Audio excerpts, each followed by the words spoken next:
Is M4M4W45. My lighting still stinks, but you can call me Red. Today we're going to talk about the top 5 Marvel movies of all time because I've seen a lot of them, and I've seen 2 of them in theaters this summer, and I just wanted to talk about it. So, without further ado, here we go. Number 5 is Ghost Rider, starring Nicolas Cage. Now, this is, going to stir a lot of questions. Why this movie? But I think it's a very good comic book movie. It was very, very loyal to the source material, showing the Ghost Rider, the person as, the full of himself motorcyclist that he was, and then they had both of the Ghost Riders in the movie. It was very, very loyal and creative with the source material, putting it all into one movie, because they thought they were only going to make one. They made a second one, which isn't nearly as neat, but hey, the first movie, really, really cool. Number 4 is Iron Man, starring Robert Downey Jr. Robert Downey Jr. makes this film. He is Tony Stark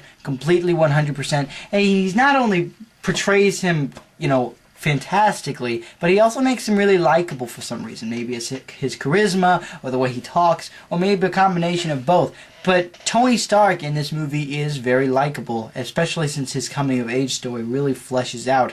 It unfolds further in Iron Man 2, and then seems to, completely show himself in Avengers. But Iron Man 1, back in 2008, is a very good movie, and you should go watch it. Number 3 is Captain America, the First Avenger, starring Chris Evans. This is such a good movie. It's so awe-inspiring. However, there are a few flaws with this movie that keep it from being number 1. The reason why this movie is so good is the first few scenes. Those first few scenes are absolutely awe-inspiring. However, later into the movie, it gets a little bit predictable. That's fine. That's what we want out of Captain America. And it's still a very good movie, and you want this hero to succeed in his quest. But the first few scenes are the most awe-inspiring, and it would have been nice to see the last few scenes as equally as awe-inspiring, or maybe even more. That said, fantastic movie. I don't care what the Batman lovers say. You should go watch this movie, and you should love this movie. Number 2, the original Spider-Man back in 2002, starring Tobey Maguire. Why this movie? Why not Spider-Man 2 or The Amazing Spider-Man, which came out this past summer? Here's why. And it's not because Tobey Maguire is a good actor or anything. He's okay. When he talks, it seems like he's about to burst in tears, which I guess is what one way to portray Peter Parker. But the reason why this movie is so good is it completely describes the mission statement. The mission statement, with great power comes great responsibility, is such an incredible mantra that they just didn't use in The Amazing Spider-Man, which is a little confusing. You think in a two-hour movie they would have had time to put in a 6-word statement, but they didn't. Tobey Maguire wasn't better than Andrew Garfield. In fact, I think Andrew Garfield was better than Tobey Maguire at some points, and Tobey Maguire in others.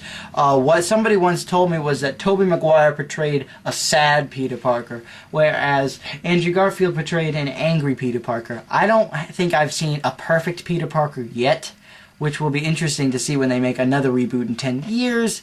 But for now, this movie is the best because it shows Spider-Man's origin perfectly. It shows his friendships perfectly with Harry Osborn and Mary Jane. It shows his arch nemesis pretty well. But the one reason why this is so good is the drama, the theme of Spider-Man. With great power comes great responsibility. Rings so true. And that's what I love about Spider-Man, which is why he gets number 2. At number 1, of course, you should have expected this, The Avengers. The Avengers was such a good movie. Why was it good? What makes it the best movie of all the Marvel movies? The writing and the actors. I am telling you. The writing is so good. It's incredibly paced. You never get bored during the 2.5-hour movie. It always seems perfectly logical for one place to go to the next. It always seems perfectly logical for what the characters are saying and how they're interacting with each other. And that strength also goes to the actors. All of these actors are stars of their own movies. Iron Man, Captain America, Thor, which is also a good movie, maybe number 6 or number 7 on this list. They were all incredible in their own movies, and they never stole the spotlight in Avengers. Everybody got their own equal time in this movie, and I never felt like it was one guy ahead of the others. While Robert Downey Jr. stole the show in one scene, the Incredible Hulk stole the show in another.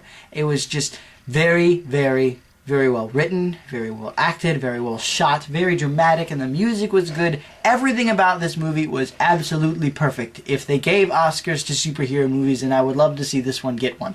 I am serious.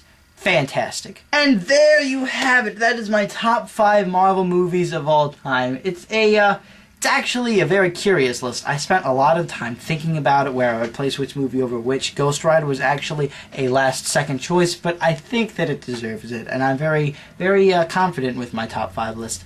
I hope that you'll agree with me, and if you don't, that is absolutely fine. I'm very curious to see what your top 5 Marvel movies are. Leave them in the comments below. Click the secret annotation somewhere in this video, and I will talk to you next week. My name is M4M4W45. Peace in Christ, and imagine on.